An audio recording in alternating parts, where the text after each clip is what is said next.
Good morning, students. You are welcomed on our YouTube platform of Andiganga School, Khartal. And today we will start the next paragraph of the chapter, The Portrait of a Lady. Okay, students. When I decided to go abroad for further studies, I was sure my grandmother would be upset. किंतु जब मैंने और अधिक उच्च अध्ययन हेतु विदेश जाने का फ़ैसला किया, एब्रॉड मीन्स होता है विदेश, जब मैंने विदेश जाने का फ़ैसला किया तो निश्चित तौर से मैं इस बारे में श्योर था कि मेरी दादी माँ जो है वो अपसेट हो जाएगी.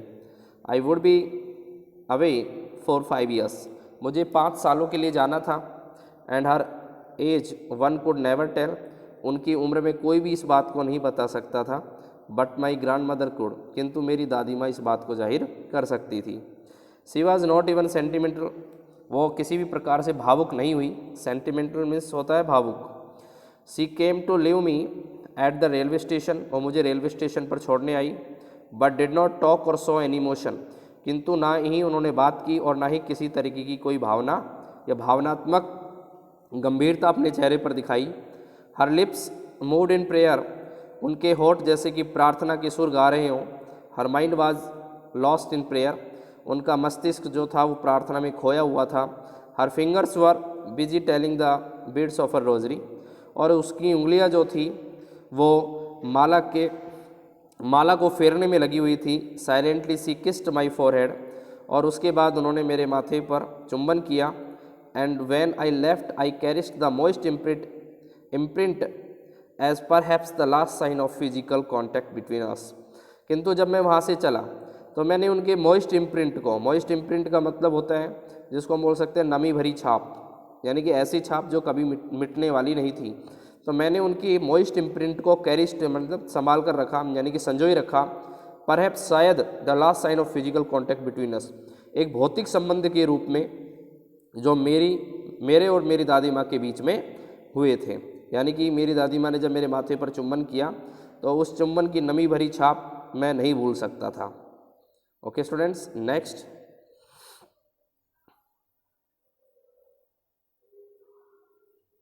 But that was not so. किंतु ऐसा नहीं था. After 5 years I came back home. मैं वापस घर पे 5 सालों के बाद आया. And was met by her the station. और मैं उनसे स्टेशन पर मिला. She did not look a day older. वह मुझे एक दिन और अधिक बूढ़ी नहीं दिखाई दी. यानी कि 5 साल पहले जैसा मैंने उनको देखा था वैसे ही आज मैंने उनको देखा. She still had no time for words. और अब भी उनके पास कहने के लिए कोई शब्द नहीं थे. And while she clasped me in her arms I could hear her reciting her prayers. किंतु उन्होंने मुझे अपने गले से लगा लिया और उस समय भी मैं उनकी प्रार्थनाओं के स्वरों को सुन सकता था. Even on the first day, यहाँ तक कि प्रथम दिन, पहले दिन ऑफ माई अराइवल, जब मैं वहाँ पे पहुँचा तो उसके पहले दिन, her happiest moments were with her sparrows whom she fed longer with frivolous rebukes. आज भी उनको, यानी कि जो खुशी के उनके क्षण थे वो उन चिड़ियाओं के साथ थे जिनको बहुत लंबे समय से क्या कर रही थी, फेड यानी कि दाना डाल रही थी, विद फ्रीवोलस रिब्यूक्स यानी कि डांट फटकार के साथ. तो वो उन चिड़ियाओं को क्या कर रही थी, डांट रही थी, फटकार रही थी और उनको लंबे समय से भोजन भी करा रही थी. यानी कि जो ब्रेड के टुकड़े थे वो उनको तोड़कर चिड़ियाओं के बीच में देती थी. और यही खुशी आज भी उनको भाती थी. यानी कि आज भी इसी प्रकार की जो खुशी थी उनके चेहरे पर दिखाई देती थी. इन the evening A change came over हर. शाम को उनके, यानी कि शाम को एक बदलाव उन पे नज़र आया, उनके चेहरे पर एक बदलाव सा नज़र आया, उनकी भावनाओं में, उनके व्यवहार से एक बदलाव नज़र आया. She did not pray. उन्होंने प्रार्थना नहीं की.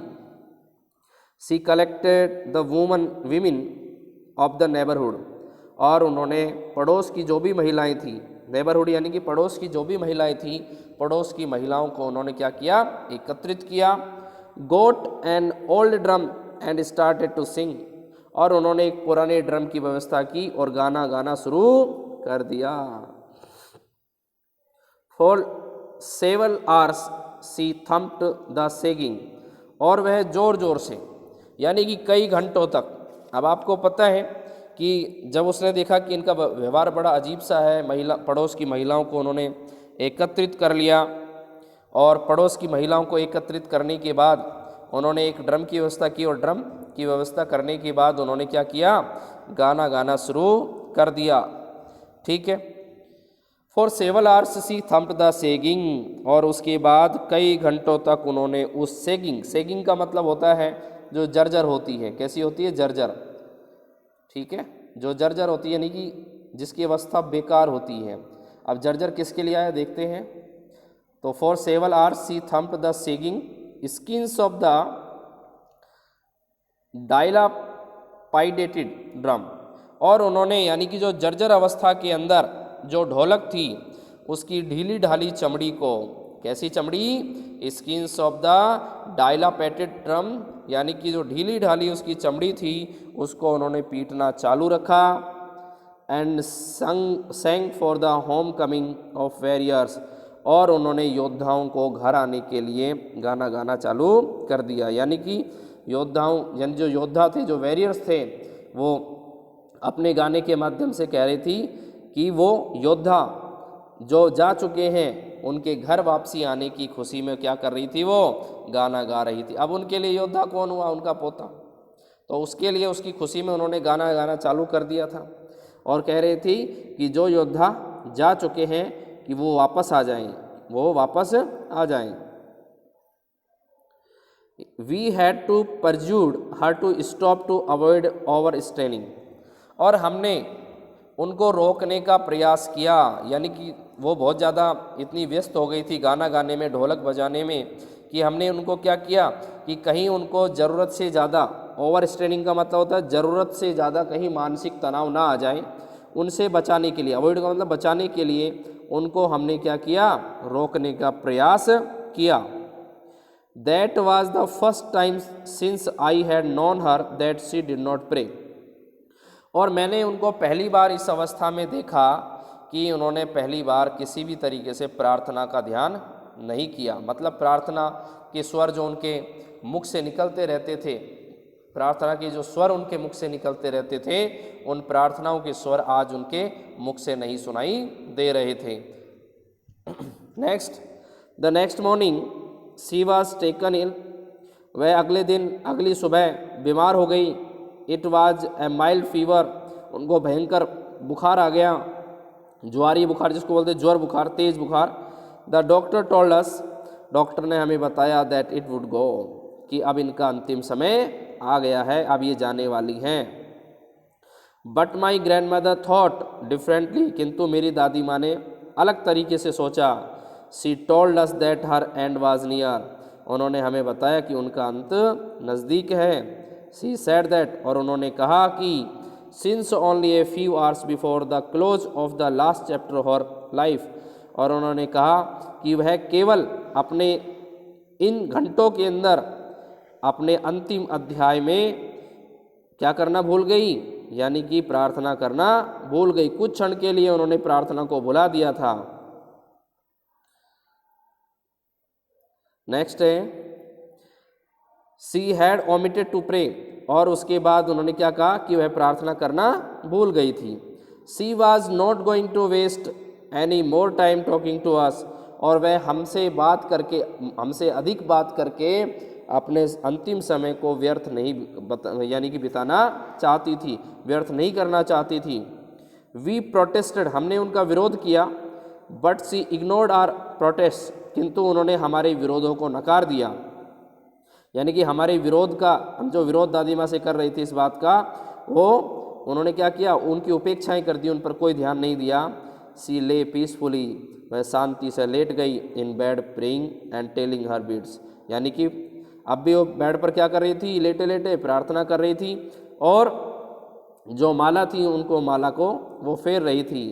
Even before we could suspect, इससे पहले कि हम कोई संदेह कर पाते, इससे पहले कि हम कोई संदेह कर पाते, हर लिप्स स्टॉप्ड मूविंग, उनके होठ चलना बंद हो गए। And the rosary failed from her lifeless fingers, और उनकी निर्जीव उंगलियों से वो माला जो थी वो नीचे गिर पड़ी। A peaceful pallor spread on her face, और एक शांति भरा पीलापन उनके चेहरे पर दिखाई दिया, यानी कि उनका जो चेहरा था वो कैसा दिखाई देने लगा, बिल्कुल फीका पड़ गया, बिल्कुल पीला पड़ गया। ठीक है, इसका मतलब आप समझ ही सकते हो कि उनके अगर चेहरे के ऊपर एक शांति भरा पीलापन, एक पीसफुल पैलर अगर नज़र आ जाएगा तो इसका मतलब क्या हुआ, and we knew that she was dead, और हमें पता लग गया था कि वो मर चुकी है, वो मर चुकी है। We lifted her off the bed, हमने उनको बेड से उठाया, एज इज़ कस्टमरी, जैसे कि परंपरा थी, laid her on the ground and covered her with red shroud, हमने उनको ग्राउंड पर लेटा दिया और हमने एक लाल कफन से, रेड श्राउड मीन्स होता है कफन, श्राउड मीन्स क्या होता है, कफन। After few hours of morning, यहाँ मॉर्निंग सुबह वाली मॉर्निंग नहीं है, बल्कि इस मॉर्निंग का जो मतलब होता है, इस मॉर्निंग का जो मतलब होता है MOURNING, इसका मतलब होता है जिसके लिए हम क्या करते हैं, अपन शोक मनाते हैं। तो इसका मतलब मॉर्निंग का मतलब शोक मनाना, क्या होता है, शोक मनाना, किसी के मरने पर दुख मनाना क्या होता है, मॉर्निंग होता है। ठीक है, तो ये मॉर्निंग वो सुबह वाला मॉर्निंग नहीं है, गुड मॉर्निंग वाला। We left her alone to make arrangements for her funeral, और अब हमने क्या कर दिया, हम घर से निकल गए, यानी कि मैं अकेला वहाँ से निकल गया। वी लेफ्ट हर अलोन, हमने उसे अकेला छोड़ दिया ताकि हम उसके फनरल की व्यवस्था कर सकें। फनरल का मतलब उनके शव की व्यवस्था कर सकें। आपको पता है कि अंतिम यात्रा शव यात्रा होती है, तो हमने शव यात्रा के लिए उनकी व्यवस्था करना चालू कर दिया। In the evening we went to her room, शाम के समय हम उनके कमरे में गए, with a crude stretcher to take her to be cremated, और हमने उनके लिए क्या बनाया, एक स्ट्रेचर बनाया। क्रूड स्ट्रेचर का मतलब होता है शवस्थी जिसको बोलते, यानी कि शव यात्रा करने के लिए जो लकड़ी का एक ढांचा जो बनाया जाता है, लकड़ी का एक जो ढांचा होता है उसको हम क्या बोलते हैं, क्रूड स्ट्रेचर बोलते हैं। तो हमने क्या किया, हम उनके कमरे में गए और उसके बाद जो स्ट्रेचर था, जो अर्थी जिसको हम बोलते हैं, वो अर्थी होती है, तो अर्थी को लेकर हम उनके कमरे में प्रवेश कर गए ताकि हम उनका क्या कर सकें, क्रियाकर्म कर सकें। द सन वाज सेटिंग, सूर्य अस्त हो रहा था, and had lit her room, हमने उनके कमरे में लाइट जलाई, लिट मीन्स जलाना, and veranda with a blaze of golden light, और बरामदे को भी हमने क्या कर दिया, सुनहरी रोशनियों से सजा दिया, उनके कमरे में जगमगाहट कर दी। We stopped halfway in the courtyard, हम आंगन में आधे रास्ते पर आकर रुके। All over the verandah and her room, right up to where she lay dead and stiff wrapped in the red shroud, और हम वहाँ आधे जब आंगन में रुके तो वहाँ पूरे के पूरे वरामदे के अंदर, all over the veranda in a room right up, यानी कि जस्ट उनके कमरे से सीधी तरफ, जहाँ पर वो क्या पड़ी थी, मृत अवस्था में पड़ी हुई थी, और उनके ऊपर लाल रंग का कफन ओढ़ाया गया था। Thousands of sparrows set scattered on the floor, और उसके बाद यानी कि थाउजेंड यानी कि हजारों की संख्या में जो चिड़ियाएँ थी, हजारों की संख्या में जो चिड़ियाएँ थी वो फरस पर आकर वहाँ पर बैठ गई, फरस पर आकर बैठ गई। देयर वाज नो चर्पिंग, किंतु किसी भी प्रकार की कोई चहचाट नहीं थी, यानी कि कोई चहचाट वहाँ पर हमें सुनाई नहीं दी। वी फेल्ड सॉरी, हमें इस बात का दुख हुआ, फॉर द बर्ड्स, किसके लिए, चिड़ियाओं के लिए, पक्षियों के लिए। And my mother fetched some bread of them, और मेरी माताजी उन चिड़ियाओं के लिए कुछ रोटी के टुकड़े लेकर, यानी कि रोटी लेकर आई। She broke it into the little crumbs, और छोटे छोटे टुकड़ों में, क्रम्स का मतलब टुकड़ों में, उन्होंने उसे तोड़ा। The way my grandmother used to, जिस तरीके से मेरी दादी माँ, and threw it to them, यानी कि मेरी दादी माँ जिस तरीके से उनको उनके टुकड़े करके चिड़ियाओं के सामने फेंक देती थी, उसी तरीके से मेरी माता ने भी टुकड़े करके चिड़ियाओं को, उन छोटे छोटे टुकड़ों को उनके सामने फेंक दिया। The sparrows took no notice of the bread, उन चिड़ियाओं ने किसी भी प्रकार से उन ब्रेड के टुकड़ों पर ध्यान नहीं दिया। When we carried my grandmother's corpse off, और जब हम वहाँ दादी माँ की अर्थी वहाँ से लेकर चले गए, दे फ्लू अवे क्वाइटली, तो वो चुपचाप से वहाँ से उड़ गई। Next morning the sweeper swept the bread crumbs into the dustbin, और अगली सुबह जो सफाई कर्मचारी था उसने सभी जो ब्रेड के टुकड़े थे उसको इकट्ठा कर दिया और उसको ले जाकर कहाँ डाल दिया, डस्टबिन में डाल दिया। Okay students, and this chapter is over, and I will provide some questions based on this chapter. Okay, and these will be for your practice and you are to learn all. Okay students, and I will teach you the next chapter tomorrow. Okay, thanks.